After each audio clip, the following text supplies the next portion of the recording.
Halo, selamat datang di mata kuliah Fisika Dasar 2 untuk Prodi Fisika. Kali ini saya akan menyampaikan materi yang akan kita pelajari selama satu semester ini. Oke. Materinya seperti ini. Ya, ini akan kita lahap dalam 32 pertemuan ya, 16 minggu, tapi secara efektif hanya mungkin 14 minggu saja, karena minggu ke-16 dan minggu ke-8 kita gunakan untuk ujian. Baik, jadi mungkin sekitar 28 pertemuan yang akan kita lakukan secara online ya. Oke. Materi ini bisa kita bagi menjadi sekian ya.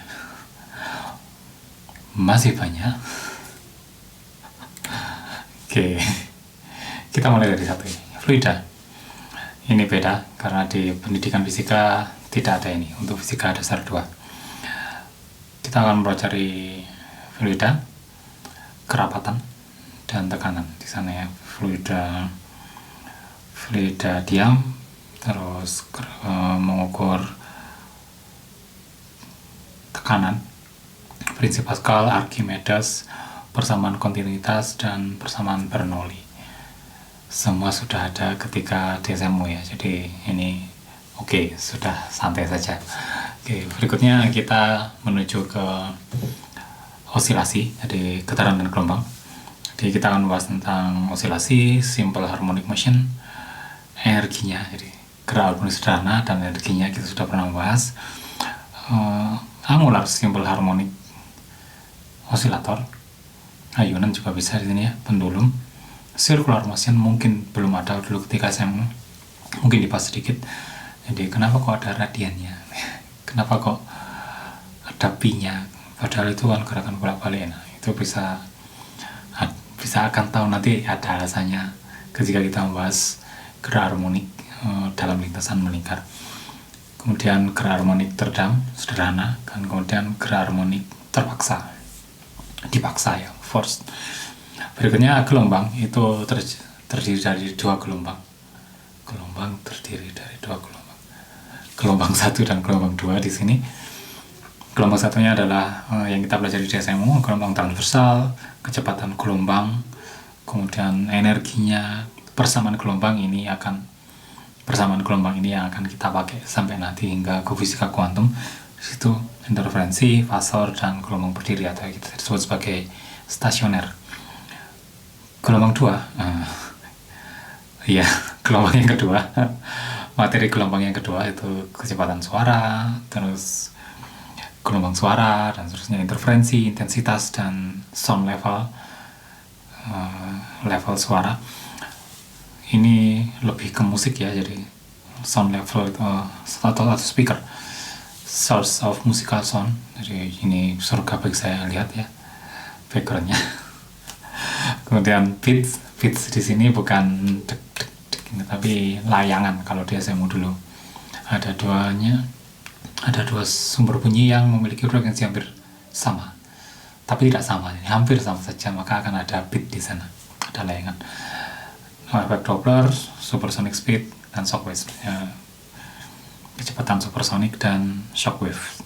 Itu yang akan kita pelajari di getaran dan gelombang.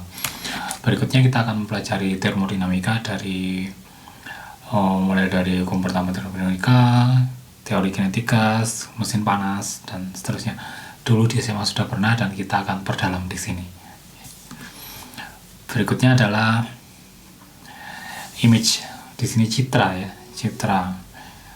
Ini bisa disebut sebagai lanjutan dari getaran dan gelombang tadi karena ada interferensi, ada difraksi juga di sini, yang merupakan gelombang, tapi di sini lebih ke penerapannya. Jadi penerapan gelombangnya. Di sini cahaya dianggap sebagai gelombang, terus interferensi Young dan seterusnya. Double slit, difraksi, single slit, satu celah tunggal, intensitas dalam celah tunggal dan seterusnya. Kemudian kita juga akan membahas tentang lensa dan cermin. Di sana cermin cembung, cermin cekung, lensa cembung, lensa cekung, alat optik, lensa tipis, lensa yang kita biasanya hitung ketika SMU itu adalah lensa tipis, dan seterusnya. Kita akan membahas itu. Jadi secara garis besar itu yang akan kita pelajari di semester ini. Bagaimana dengan perkuliahannya? Kita akan menggunakan perkuliahan online di Si Pejar. Akan ada nanti materi di sana berupa PDF, slide, dan video. Videonya berupa video materi, mungkin ada video review. Review itu sebenarnya bukan pembahasan saja, tapi juga sebenarnya ada materinya di sana. Tugasnya berupa tugas, biasanya tugas mingguan, atau dalam hari ini biasanya tiap pertemuan ada tugas.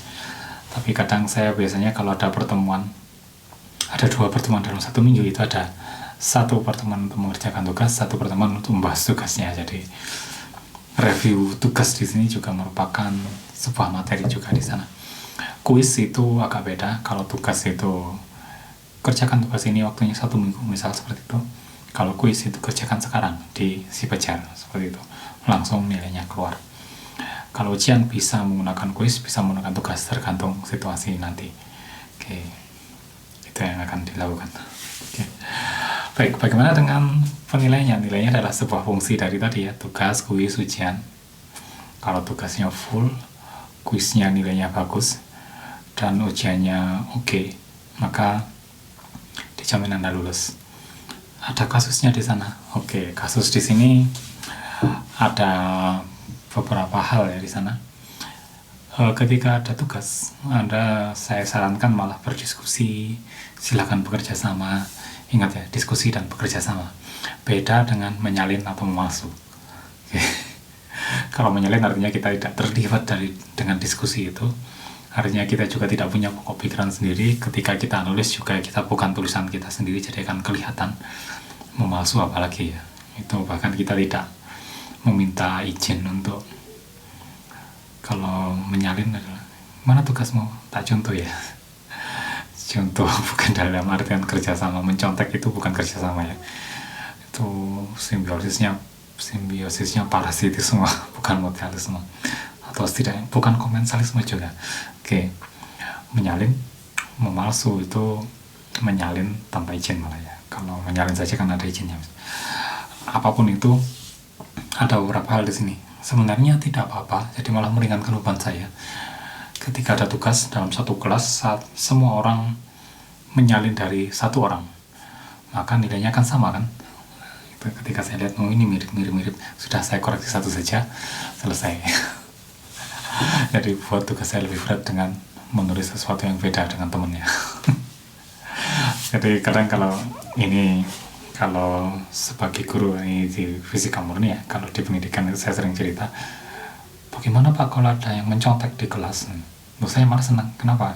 Misal ada 3 versi jawaban, jadi ada yang mengumpulkan ternyata ada 3 versi, maka akan saya tumpuk 1, 2, 3. Setelah selesai semua saya tumpuk. Saya akan lihat paling atas. Dari 3 itu, saya hanya koreksi 3 saja, nilainya semuanya sama. Nah, bahayanya menyalin dan memalsu di sini, ketika Anda menyalin atau memalsu dengan cara yang salah, maka jawaban Anda kemungkinan salah. Mungkin new itu Anda tulis sebagai V. Kemudian padahal itu new itu frekuensi, bukan kecepatan. Wah, ini agak beda ini. Dan akhirnya ke bawah jadi tidak nyambung. Nah, itu kan ini bukan frekuensi, ini kecepatan. Saya coret terus bawahnya kok jadi frekuensi lagi. Kecepatan kesatuannya yes. Nah, semacam itu. Salah. Yang bawah-bawah yang seharusnya benar sudah nggak saya hitung kan, wong itu sama. Itu bahayanya menyalin atau memalsu di sini. Oke, baik, seperti itu. Ada juga mungkin penipuan mungkin ya. Kalian lagi. Baik, kemudian bagaimana dengan kehadiran? Kehadiran di saya adalah jika Anda mengumpulkan tugas berarti Anda hadir. Oke. Namun ada lagi bagi jurusan atau dikti, ada yang namanya presensi UMSI ID. Anda harus hadir di sana. Artinya walaupun secara umum itu kehadirannya tidak saya perlukan untuk nilai, tetapi dikti tidak akan mengakui nilai Anda walaupun dapat A ketika kehadirannya 0, ya kan? Makanya saya sarankan Anda harus mengisi absen presensi yang di Si Pejar nanti akan saya sediakan. Jadi begitu jadwalnya itu langsung klik presensi di sana,